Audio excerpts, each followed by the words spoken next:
क्या लिखोगे? अविकारी लिखने के बाद आपको क्या नहीं बताना पड़ेगा? लिंग वचन कारक कुछ भी नहीं बताना पड़ेगा, क्योंकि अविकारी होते ही वो जिन पर लिंग वचन का कोई प्रभाव नहीं पड़ता। अगर आपने बता दिया मत क्या लिख दिया लिंग बराबर पुल्लिंग वचन बराबर बहुवचन, तो जांचकर्ता हंसेगा, कहेगा कि किस झंडू ने इनको समझाया है, मुझे और मुर्गा बना लेंगे।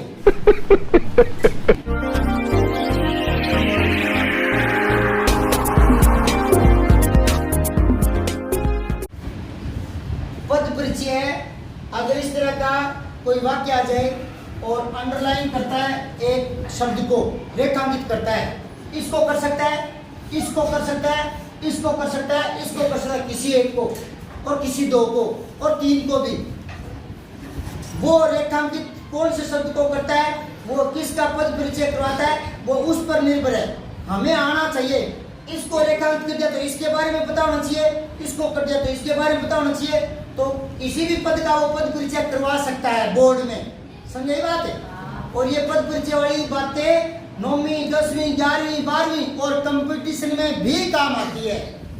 और पद परिचय शब्द तो छोटा सा ही है, और इसका प्रश्न भी आपके बोर्ड में 1 या 2 नंबर का ही प्रश्न आता है, 1 या 2 नंबर का ही।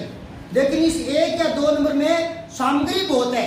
मतलब ये है कि अगर आपने पद परिचय सीख लिया, पद परिचय सीख लिया, तो आपको व्याकरण की अच्छी खासी समझ है ये माना जाएगा, क्योंकि पद परिचय छोटी सी बात नहीं होती। पद परिचय अपने आप में बहुत ज्ञान समेटे हुए है। पद परिचय का मतलब क्या है, सुनो, तो उसमें क्या क्या आना चाहिए। एक ये आना चाहिए कि वो पद शब्द है वो क्या है, क्या है, इससे मतलब ये है कि वो विकारी है या अविकारी है।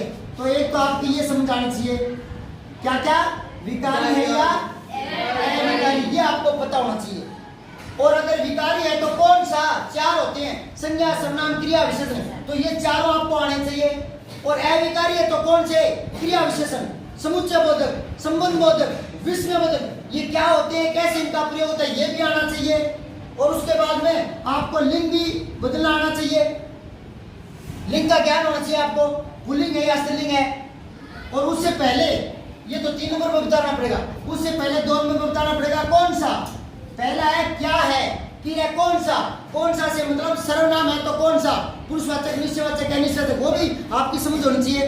क्रिया है तो अकर्मक सकर्मक, वो भी आपको आना चाहिए, अकर्मक कौन सी होती है, सकर्मक कौन सी होती है। बहुत बड़ी बात है पद परिचय, छोटी सी बात नहीं है। और उसके बाद में संज्ञा है तो कौन सी, व्यक्तिवाचक, जातिवाचक, भाववाचक। और विशेषण है तो कौन सा, गुणवाचक, संख्यावाचक, संकेतवाचक। समझिए क्या? तो उसके बाद में आपको लिंग बताना पड़ेगा। तीसरे नंबर पर लिंग भी आसान नहीं होता बताना।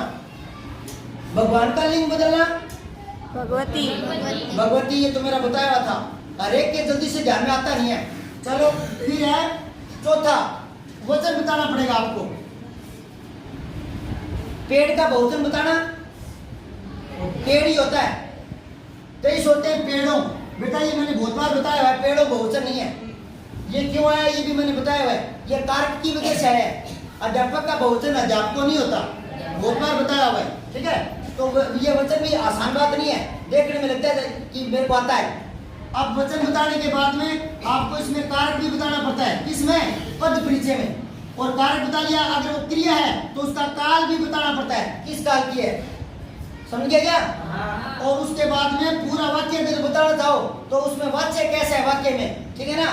चलो यहाँ तक नहीं भी पूछो तो इतनी बातों में अच्छा खासा ज्ञान हो जाता है, तभी वो पद परिचय कर पाता है। पर आपके 9वीं 10वीं में ज्यादा कोई माथा फोड़ी करता नहीं है। लिंग वचन बता दिया, संज्ञा इंग्लिश कोई है तो कोई 2 पद तक बताओ, कोई 2 पद है ना, तो वो 1-2 नंबर का होता है, कोई गौर नहीं करता। जबकि ये बहुत सारा ज्ञान अंदर समेटे हुए है। पद परिचय आ जाता है तो अच्छी खासी हिंदी पर पकड़ मानी जाती है। अब मैं करके बता रहा हूँ इसका पद परिचय। ये कोई पंक्ति है, उसकी बुराई मत करो, इसमें अंडरलाइन कर दिया, मान लो उसकी को, इसको कर दिया उसकी को, तो आप यहाँ प्रश्न डाल दो बोर्ड की क्लास में, जो भी आपका प्रश्न है, चौथा, पांचवा, छठा, सातवां, उसके बाद में लिखो, पहले ऊपर लिखो पद परिचय और अंडरलाइन कर दो, ताकि उसको पता लग जाए कि बच्चा पद परिचय वाला प्रश्न शुरू कर रहा है। फिर उसकी वो शब्द है जो अंडरलाइन है उसको उतार लो, उसकी उतार दिया। अब इसके आगे थोड़ा यूं करो, अब नंबर वाइज बताते जाना। और कई बच्चे बोले होते हैं 1 नंबर के प्रश्न के लिए आधा पेज यूज करते, आधा पेज खराब करते हैं। तो जितनी ज्यादा बोर्ड की कॉपी में खाली जगह होगी ना तो वो कमजोर बच्चे की पहचान होती है। होशियार बच्चा थोड़ा मितव्य ही होता है, समझिएगा। वो फालतू की चीज ना ही तो अंदर सीखता ना ही खराब करता कोई चीज को। तो कई बच्चे कैसे कहते हैं, पद परिचय यूं लिख दिया, फिर नीचे वो शब्द लिख दिया, वो वाक्य लिख दिया, और फिर नीचे क्या लिखेगा, लिंग बराबर पुल्लिंग, इतना सा कर दिया। तो फिर निचली लाइन में वचन बराबर एक वचन, फिर यहाँ कारक बराबर ये, यूं लिखता जाएगा। इतनी सारी लाइनें खराब कर देगा, और वो लिंग बराबर पुल्लिंग तो इतनी दूर में आ जाएगा, और कॉपी का पेज इतना है तो यही आ जाएगा। वो तो इतनी जगह पूरी खाली लिखेगी कॉपी में, पूरी में, यानी आधा पेज खाली कर देता है वो। तो ऐसा भद्दा प्रदर्शन नहीं करना, वेस्टेज कुछ नहीं करनी। अपद परिचय कैसे करता है मैं बता देता हूँ। सबसे पहले उसकी लिख दिया, दूसरी लाइन में बस 2 ही लाइन में आ जाता है, 2 नंबर का प्रश्न 2 ही लाइन में बस। अब उसकी के बारे में पहले क्या बताना है, क्या है। तो आप इसमें से देखो क्या है ये।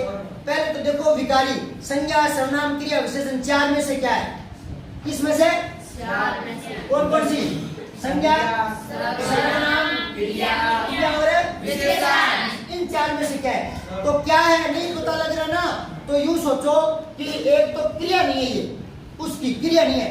क्रिया लास्ट में आती है, करना, किसी काम का करना या होना, है ना। तो ये क्रिया तो नहीं है उसकी, नहीं है ना, नहीं। तो क्रिया कम कर दो। फिर विशेषण, विशेषण तब होता है जब आगे कोई संज्ञा हो, जैसे लाल कपड़ा, मीठा फल, ईमानदार बालक, चालाक लोमड़ी, आगे कुछ न कुछ आएगा विशेषण दिखाने। तो यहाँ उसकी विशेषण नहीं है, समझ गए। अब है संज्ञा।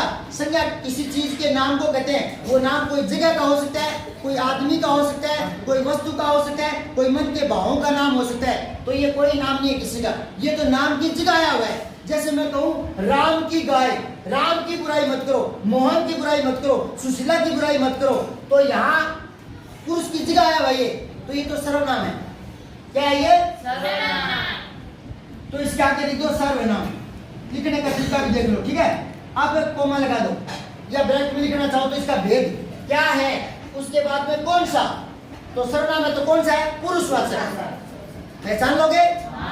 अगर मैं कहूँ कौन, कमरे में कौन बैठा है, तो कौन क्या है, प्रश्नवाचक। बस्ते में क्या है, तो क्या को अंडरलाइन कर दूं, क्या क्या है, प्रश्नवाचक। और मैं कह दूं दरवाजे में कोई आया है, तो अनिश्चयवाचक। बस्ते में कुछ रखा है, तो कुछ क्या है, अनिश्चयवाचक। बताया था ना सारे भेद। तो अब यहाँ देखो ये पुरुषवाचक है, तो मैंने यहाँ ब्रैकेट में लिख दिया पुरुषवाचक, पुरुषवाचक। अब कोमा लगा दो, अल्पविराम। अब उसका लिंग बताओ।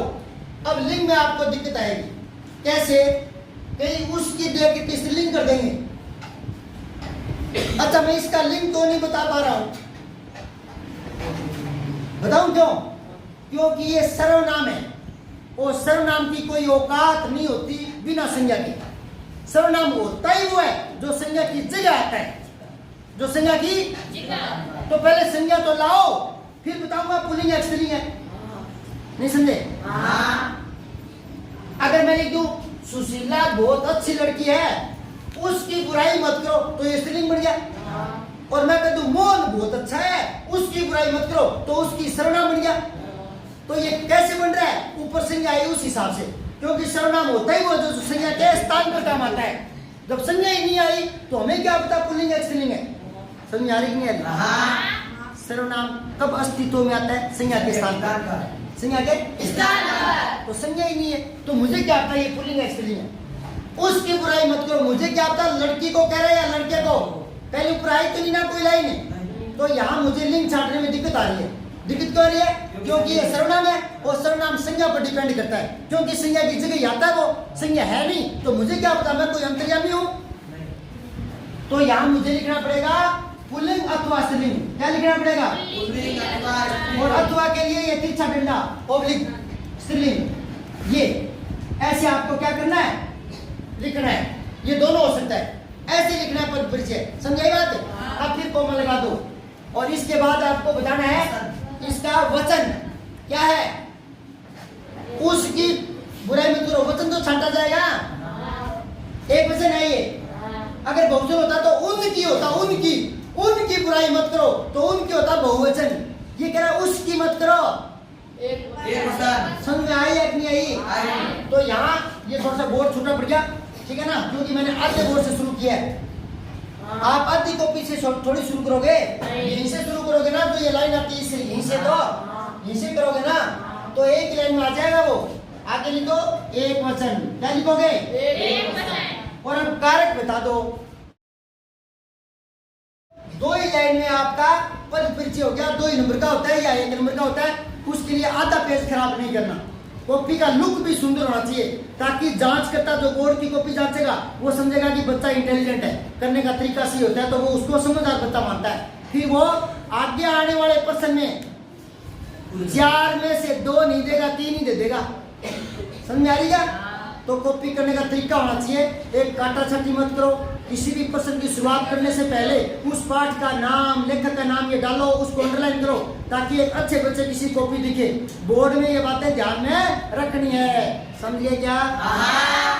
अब आगे देखो, बुराई का करो। क्या है बेटा बुराई? संज्ञा है, क्रिया है ये।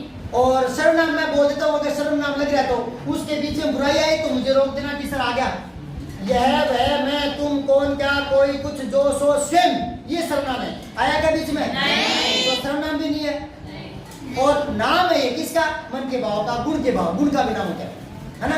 अच्छाई, बुराई, किसी इनको देखो, अच्छा आदमी, तो अच्छा तो विशेषण है, उसमें एक गुण है, उसका नाम है अच्छाई, तभी तो उसको अच्छा आदमी बोल रहे। अच्छा आदमी, अच्छा विशेषण है।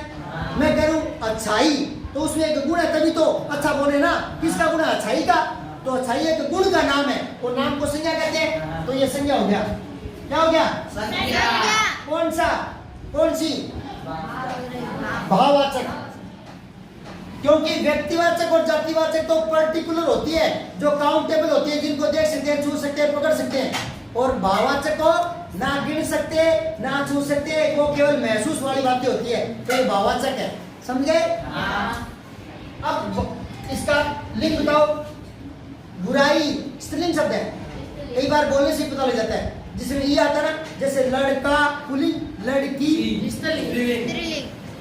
अब मैं कह दूं गद्दा पुल्लिंग, गद्दी स्त्रीलिंग। मैं कह दूं पहाड़ पुल्लिंग, पहाड़ी स्त्रीलिंग। ऐसे छांटने में आ जाता है। एक बार मैंने आपने पिछले साल में लिंग छांटा से बताया था ना।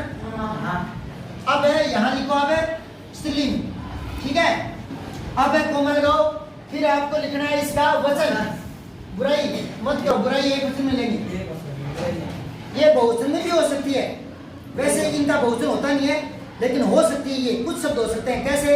अब बुराई एक चीज नहीं होती, कई प्रकार की। जो अगर प्रकार बताना पड़े तो मैं कहूँगा उसमें बुराइयां भरी पड़ी है। नहीं समझे क्या? हाँ। कि बुराइयों का प्रकार आ गया अलग अलग, तो वो बहुवचन बन जाएगा, वरना भाववाचक का बहुवचन नहीं बना करता। ठीक है? ये भी एक कंपटीशन क्वेश्चन आता है, निम्नलिखित में से किसका बहुवचन नहीं बनता? तो वो दे देते हैं विशेषण का, संज्ञा का, क्रिया का, ऐसे। तो ये भी बहुत बड़ी बात है। व्याकरण छोटी चीज नहीं है, समझ बढ़ाना बहुत जरूरी है, अभ्यास करना बहुत जरूरी है। अब है मत का करो। ये क्या है बेटा? मत करो, ये क्रिया विशेषण है, अविकारी है।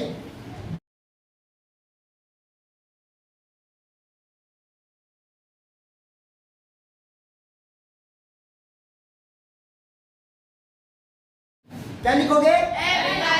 अविकारी लिखने के बाद आपको क्या नहीं बताना पड़ेगा? लिंग वचन कारक कुछ भी नहीं बताना पड़ेगा, क्योंकि अविकारी होते ही वो जिन पर लिंग वचन का कोई प्रभाव नहीं पड़ता। अगर आपने बता दिया मत क्या लिख दिया, लिंग बराबर पुल्लिंग, वचन बराबर बहुवचन, तो जांच करता हंसेगा, कहेगा कि किस झंडू ने इनको समझाया है, मुझे और मुर्गा बना लेंगे।